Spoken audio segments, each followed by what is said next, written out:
God gives specific instructions to the Israelite general, Joshua. Number one, he tells him, select 12 men from among the tribes. Number two, send those men to the midst of the Jordan River, where the feet of the priests stood during the passage of the Israelites from the wilderness across the Jordan. Number three, he tells them to tell each man to collect 12 stones and bring those stones back to the camp as they finalize their war plans to remove the current occupants from the land. Number four, God tells Joshua, he says, tell them that these stones will serve as a memorial for those times when your children will ask, what do these stones mean? God said, in substance, you tell them these stones serve as a reminder that your forefathers crossed over this Jordan on dry ground. Some of you may wonder, why a Barbara Jordan Memorial Lecture? Why did I come out here in the cold tonight to hear about Barbara Jordan? And by the way, thank you for coming out in this kind of weather. But I've come tonight to remind us that it was the intellectual, the political, the humanitarian genius of a Barbara Jordan who helped to build the bridge that Barack Obama crossed to get to Pennsylvania Avenue. I've come tonight to remind us that it was a newly created institution in the heart of Third Ward, Texas, by the name of the Texas State University for Negroes, and a young dynamic professor by the name of Dr. Thomas Franklin Freeman, who helped to prepare Barbara Jordan for the world stage as she captivated the nation with her superior mastery of the King's English. I've come tonight to remind us that it was the prophetic fire of a Barbara Jordan who reminded America and held our chief executive accountable to the Democratic creed that no one was above the Constitution of our republic. Lest we forget, I came tonight to remind us that it was the boldness of a Barbara Jordan who reminded the American people that somehow the founders forgot to include her people in we the people so eloquently expressed in the preamble to the Constitution. There are some stones that Barbara Jordan left behind that memorializes her unwavering commitment to freedom, justice, and equality, that solidifies her commitment that all should have the right to life, liberty, and the pursuit of happiness. So tonight we're going to look at some of those stones. But before we look at those stones, let me pause and slow down and acknowledge and thank those who need to be acknowledged and thanked. Let me first thank Dr. Gloria Batiste Roberts for her unwavering commitment to ensure that Barbara's legacy is an intricate component of the learning experience for the students here at TSU. And to the man himself, the Honorable Dr. Thomas Freeman, 95 years young. Let's give Dr. Freeman a great big round of applause. Yeah, you can't do this, as Joey Raspberry would say, for more than half a century if you don't love what you do. And it was the love of Barbara's mentor and many in the community that stood with her on that stage in 1976 as she dazzled the nation with her Democratic convention speech. But you know, I used to wonder sometime, did Doc really love his students? I sure did. True story, my first year on the team, we had a road trip to Ohio. And I proceeded to get on the van, and I got on the front row seat. And a senior debater told me, he said, well, man, you can't sit there. That's Doc's seat. I said, well, I'm going to sit here, and Dr. Freeman can sit there. First, before we get there, Doc said, everybody load up the wagon. I said, why is this guy using 18th century language? I said, he Dr. Freeman, he can do that. So I got on the front row seat, and he told me I couldn't sit there. And he said, no, Doc has the whole front row seat. So I got in the back. Now, this was a 15-passenger van, and it was 18 of us on the van. And one guy was sitting by the tire, one guy was under the seat, and one guy was on this side of me, capers, and another guy was on this side of me, breathing on me. And I'm in the back hot. And I looked up, I said, this little Negro got the whole front seat. And we all crammed in the back like sardines in a can. But Pastor, as I get a little bit older and as I go on trips with my teams from the church, I now understand the wisdom of the coach to take the whole front row seat. Is that all right? But Dr. Previn, we certainly thank you and we certainly love you. To my wife, raise your hand. Where are you done? My beautiful wife, thank you for your love, encouragement, and support over the years. My mom is here in the back. Mom, raise your hand. All right, we got her out of the house tonight like pulling teeth, but we got her out. I see, again, my pastor, Pastor Timothy Daniels, Trinity Gardens Church of Christ is here. We see Reverend Leslie Smith from Change Habits, the CEO of Change Habits. I want to thank you for coming out. My aunt and my uncle are here tonight. All my friends that are here tonight, we certainly want to thank you for coming out tonight.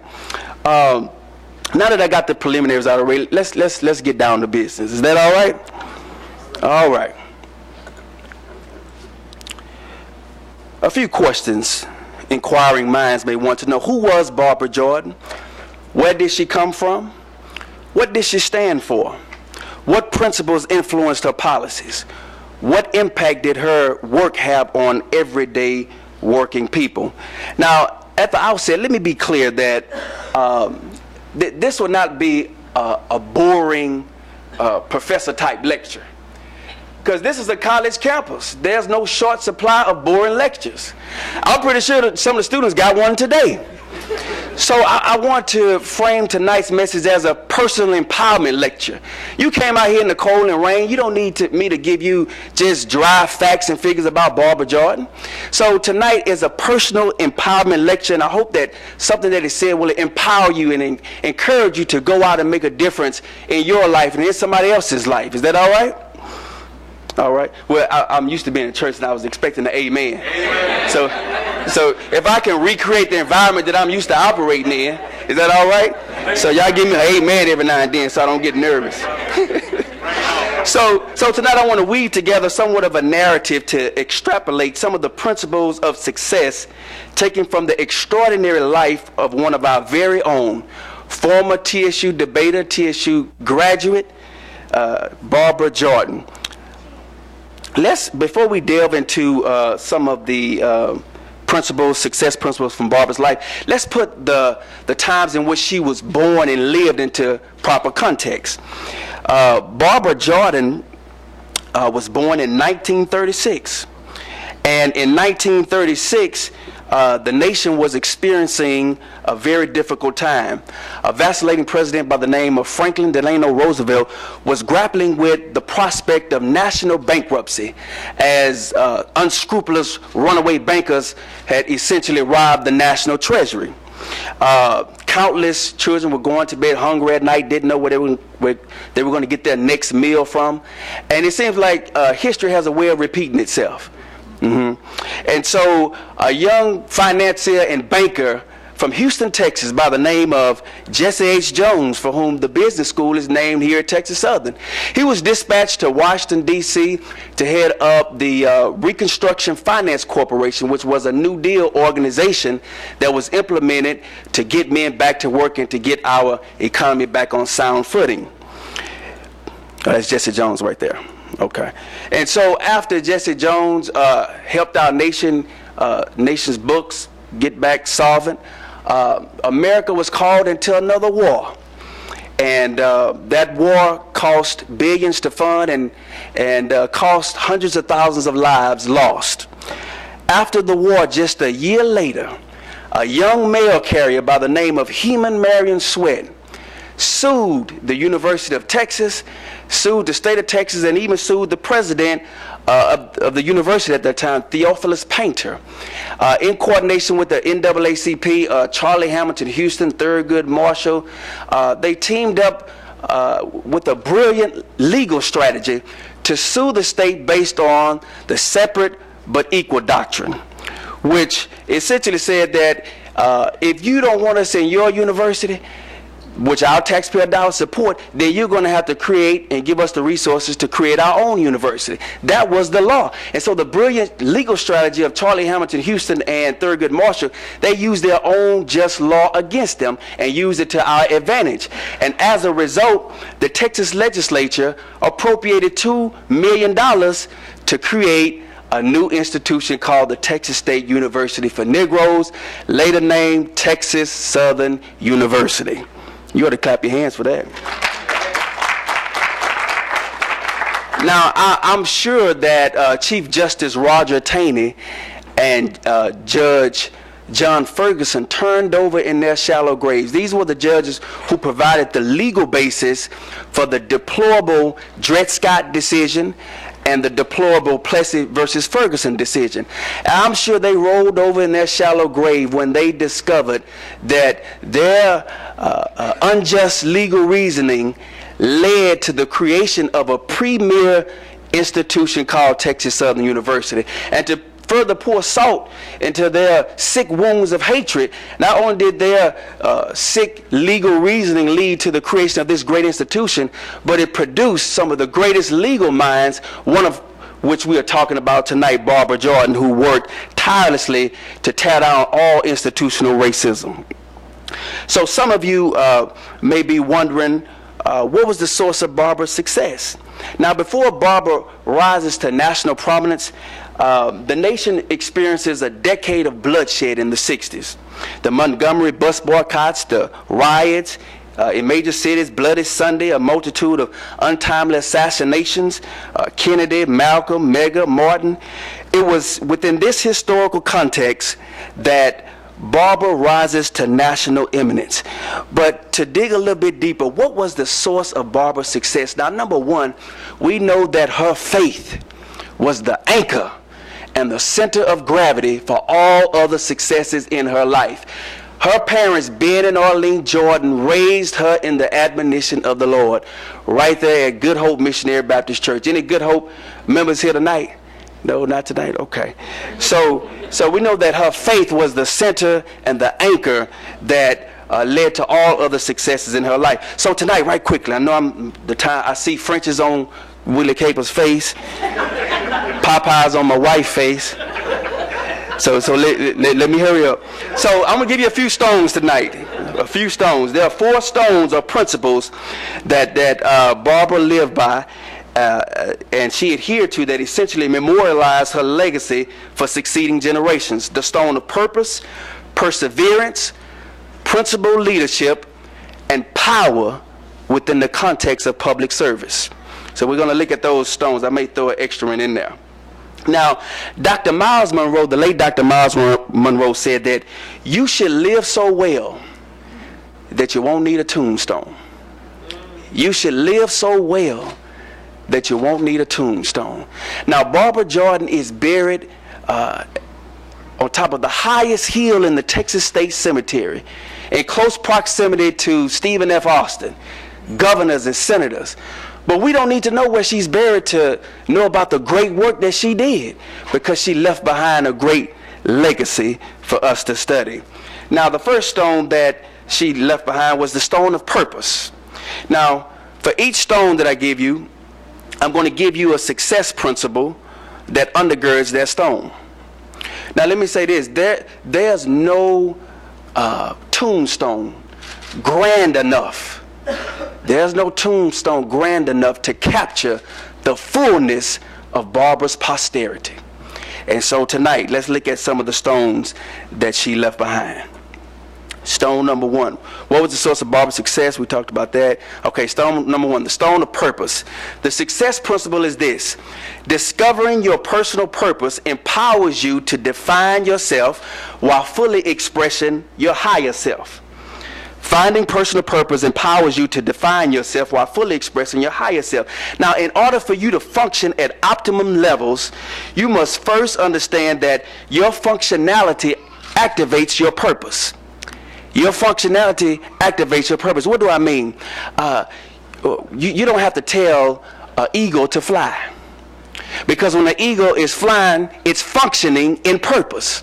You don't have to tell a fish to swim, because when a fish is functioning in its purpose and swimming, it is doing what it was created to do. You don't have to tell a cheetah to run, because when a cheetah is running, it is functioning in its purpose. It seems to me that humans are the only living organisms on earth that have a problem with understanding its purpose.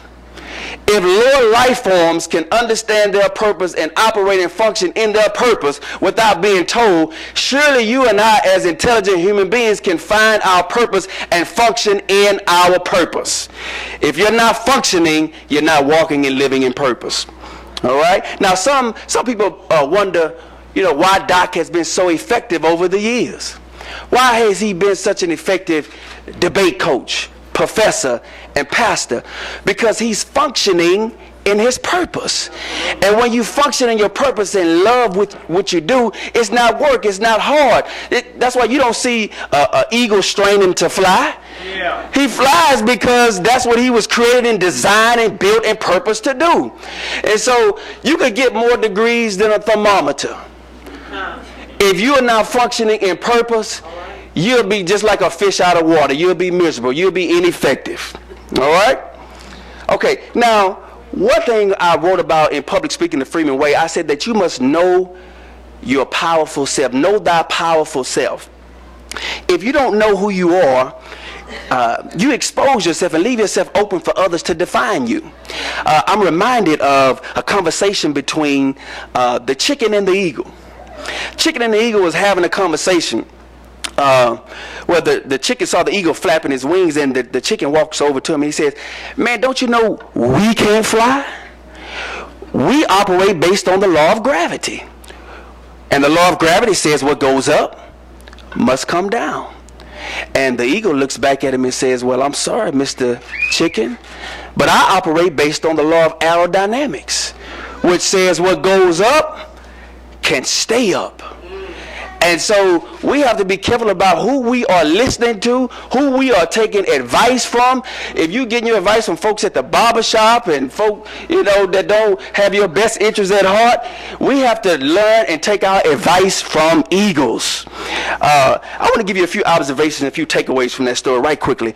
Don't allow yourself to be defined from a chicken's perspective. Notice how the chicken said we can't fly. See, people will always try to tell you what you can't do.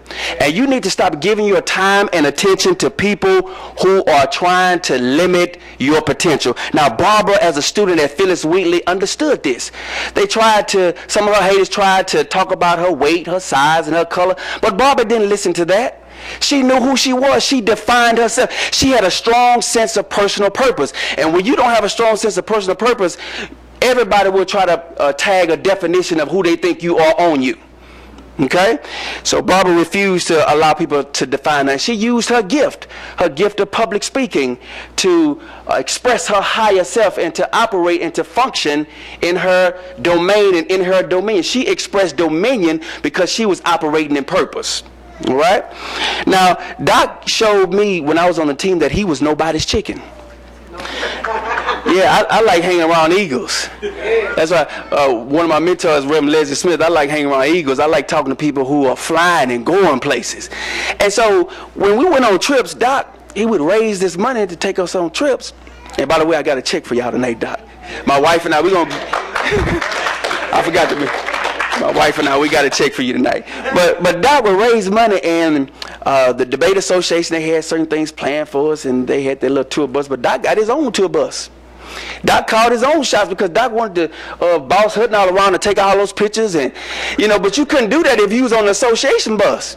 So Doc taught me a lesson. He said you got to have your own stuff. You got to have your own resources. So I started following eagles even when I was in college. So the takeaway is this: if you don't define yourself, your enemies will. Some people ask the question, what is my personal purpose?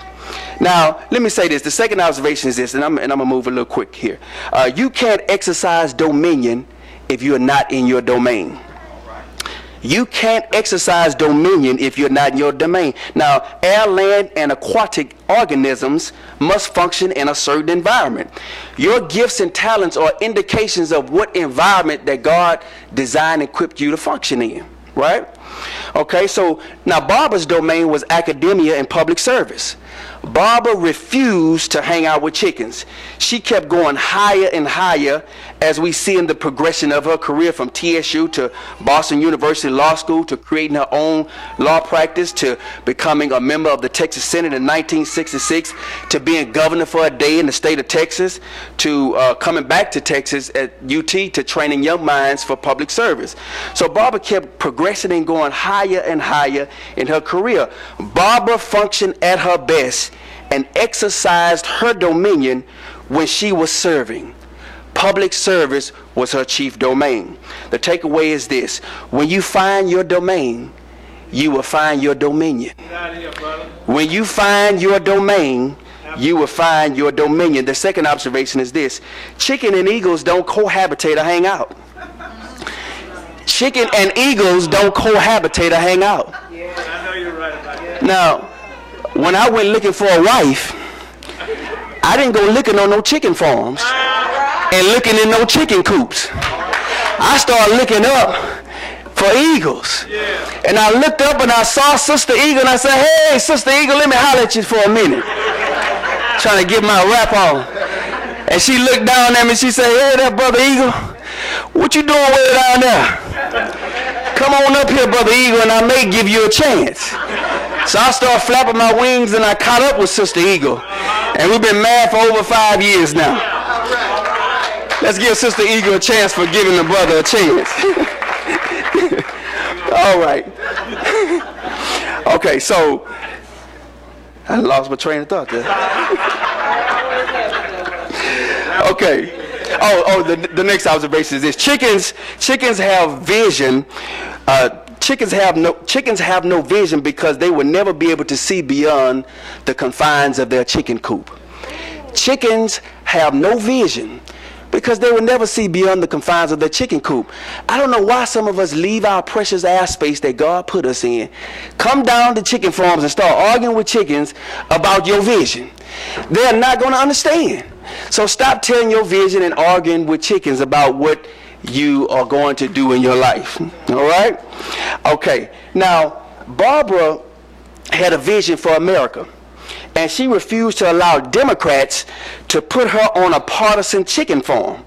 This is why her remarks at the 1976 National Democratic Convention were all inclusive, and it challenged both Democrats and Republicans. Let's just look at a quick clip of that speech right quick. I don't normally do PowerPoints. As you can see, I'm way behind. Ladies and gentlemen, for a very warm reception. It was 144 years ago that members of the Democratic Party first met in convention to select a presidential candidate. Since that time, Democrats have continued to convene once every 4 years and draft a party platform and nominate a presidential candidate. And our meeting this week is a continuation of that tradition. But there is something different about tonight. There is something special about tonight. What is different? What is special? I, Barbara Jordan, am a keynote speaker. A lot of years passed since 1832, and during that time it would have been most unusual for any national political party to ask a Barbara Jordan to deliver a keynote address. But tonight, here I am. And I feel that notwithstanding the past, that my presence here is one additional bit of evidence that the American dream need not forever be deferred. Now that I have this grand distinction, what in the world am I supposed to say? I could easily spend this time praising the accomplishments of this party and attacking the Republicans, but I don't choose to do that. I could list the many problems which Americans have. I could list the problems which cause people to feel cynical, angry, frustrated. Problems which include lack of integrity in government, the feeling that the individual no longer counts, the reality of material and spiritual poverty, the feeling that the grand American experiment is failing or has failed. I could recite these problems, and then I could sit down and offer no solutions. But I don't choose to do that either. The citizens of America expect more. They deserve and they want more than a recital of problems. We are a people in a quandary about the present. We are a people in search of our future. Okay, I'm going to stop it right there. If I had to collect another stone on this journey, it would be the stone of public speaking.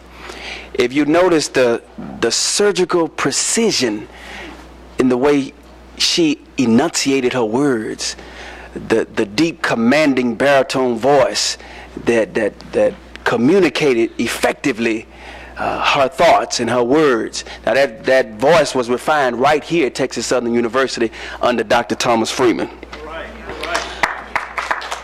The next stone I want to give you right quickly is the stone of perseverance. We're getting ready to move. The stone of perseverance.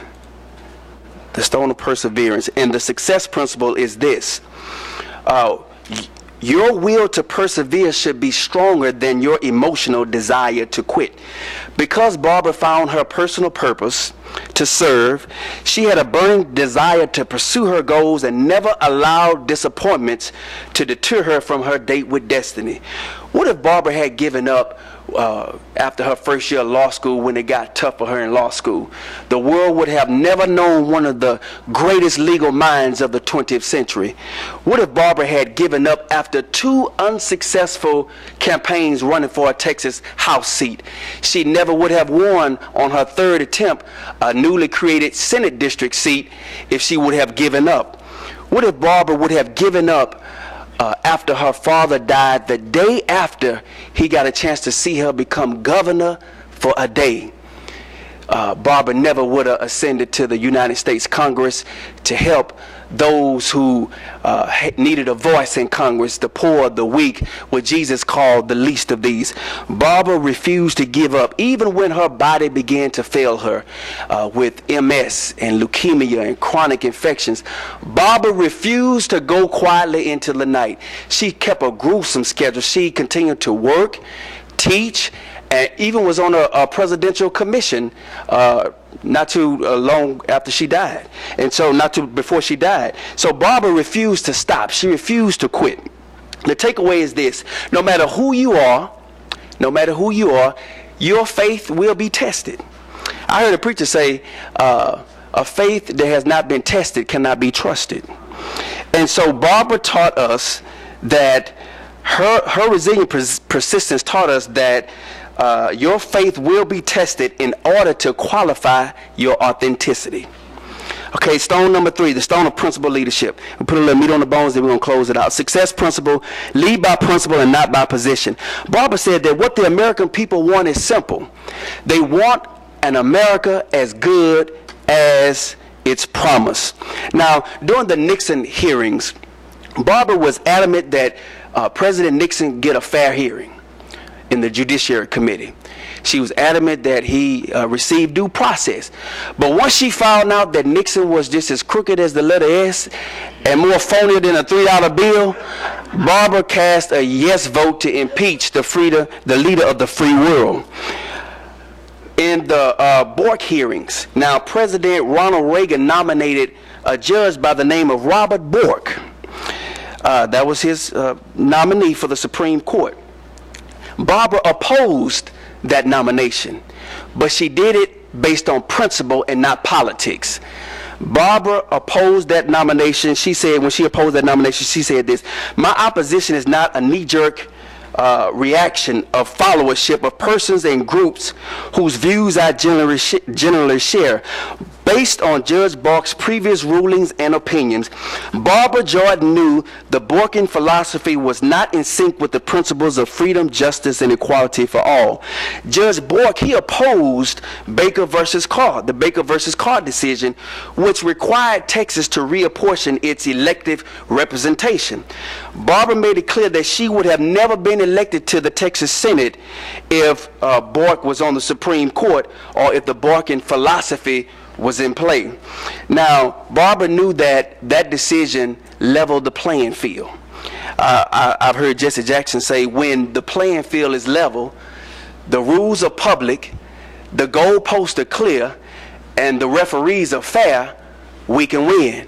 Barbara Jordan knew that if Bork was on that Supreme Court, the playing field was going to be lopsided. The rules were going to be hidden. There was going to be a whites-only sign on the goalpost, and members of the White Citizen Council were going to be the referees. And so she said, do not allow this man to ascend to the Supreme Court. So she opposed his nomination based on principle. The takeaway is this: the principles you live by will reveal your true character or lack thereof in due time. Stone number 4, the last stone. The stone of power within the context of public service. The principle is this. Yes, I'm way behind here. Let's go. The stone of power within the context of public service. The principle is this: no power, no play. Barbara said, if we promise as public officials, we must deliver. If we as public officials propose, we must produce. Now, Barbara understood a fundamental truth about politics. Barbara knew that if she was going to get something done for her disenfranchised constituency, she needed power. If you're going to get something, you can bump at the guns, but Barbara knew that she needed power in order to get things done in Congress. One of the key sources of power in politics is relationships. Barbara knew how to build relationships. In fact, I got my first job because I knew Dr. Freeman. The whole interview, they talked about Dr. Freeman. How is Dr. Freeman? And they said, okay, well, come on to work Monday. I got my job in politics based on my relationship with Dr. So thank you, Dr. Freeman. I appreciate that. Barbara made it her business to know her business. She understood that the political process determined who gets what, when, where, and how in 5 major areas: income, housing, justice, healthcare, and transportation. Now there's some more, but those are the key ones. And Barbara knew if she was going to get things done, she needed relationships. When she ascended to the Texas Senate, she knew she had to build relationships with Speaker of the House Ben Barnes. She knew she had to build relationships with power players like Senator Dorsey Hardman, Lieutenant Governor Preston Smith, and the governor at that time, Governor John Connolly. When she made it to Congress, she knew that she needed to reach across the aisle. And she reached across the aisle to people like Virginia Senator Robert Byrd, who had a horrific voting record on civil rights legislation, and was a known former KKK. They say former, but I think he was still an active member. So those two having a relationship was very unlikely, but Barbara reached across the aisle. And Barbara was asked to introduce him at a midterm Democratic convention in Kansas. And Barbara went to introduce him. And she was ridiculed in the press. The Black Caucus tore her apart. The press ripped her. Why would you introduce such a man? And she introduced him in glowing terms, as the press said. But Barbara was a strategist. She knew that the reauthorization of the Voting Rights Act of 1975 was coming up. And Barbara knew the stakes were high because Texas was not originally included in the pre-clearance provision, Section 5 of the Voting Rights Act. And she knew that if she was going to get Texas included in that bill, that it was going to be a risky gamble, because the Black Caucus was saying, look, you're going to get the whole bill killed if we try to include Texas in the pre-clearance provision. But guess who Barbara used to carry the bill in the Senate? Senator Robert Byrd, former segregationist and KKK member. She did it because she understood the power of relationships. Now, even though they're trying to repeal, the Voting Rights Act and trying to gut it, we got to still fight for things that were accomplished for us a long time ago. Am I right about it? Amen. Okay, so the takeaway is this: use your enemies for a higher purpose. Make them your footstool. Now, tonight, on your way out, I'm going to my last point here. There is a manuscript of the speech. Of course, I'm not going to be able to cover everything. There's a manuscript on the table of the speech, word for word. And of course, I think I write a little bit better than I speak. But as I close, some may say that the unfinished business of the civil rights movement is real economic empowerment. The movement for life, liberty, and the pursuit of happiness must continue, but it has a price tag. Dean Robinson here in the School of Public Affairs sent me an article about Kurt Summers. He's the new treasurer in Chicago, and he proposed spending and investing some of the $50 billion in pension fund revenue that the city of Chicago has in dilapidated African American communities. He said if we can invest in Korea's debt, we can invest right here in the 3rd Ward and in Sunnyside and in the East End and in Northeast Houston. And so you have cities that have huge pension funds to the tune of billions. And we invest in debt in foreign countries. He's saying, look, we can invest that money right here in African American communities, but there needs to be a policy change. And so we have a mayoral election coming up, city council elections coming up. We've got any pastors here, pastors, civic leaders, business leaders. When these elected officials come knocking on your door, know what to ask for. Stop talking about weedy lots and potholes. Say, look, what's your position on getting the city's policy changed so we can get some real infrastructure dollars to rebuild the crumbling infrastructure of this community? I'm talking about we need an infusion of billions in these communities across America. Not no scattered site development where a few preachers get, $500,000 and we build a few single family houses. That's not real sustainable economic development. Okay? So some may say that a policy promoting scalable economic development in urban communities is a giant thing to ask for. We can learn a thing or two from our Israelites friends. They knew they had to remove some giants if they were going to enjoy life, liberty, and the pursuit of happiness beyond the walls of Jericho.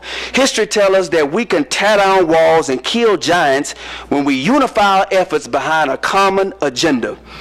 It was giant killers like Harriet Tubman, Sojourner Truth, and Frederick Douglass who helped to tear down the walls of legal slavery in this country. It was giant killers like those who stood and died and fought on the Edmund Pettus Bridge on Bloody Sunday who helped to tear down the walls of voter discrimination to help us to secure the right to vote. It will be giant killers like you, Dr. Rodney Cox, that will pick up the mantle of our forefathers to tear down the walls of economic disenfranchisement. The reality is this: if America is going to be as good as its promise, we must remove all vestiges of hatred from our body politic. We must restore the full power of the Voting Rights Act.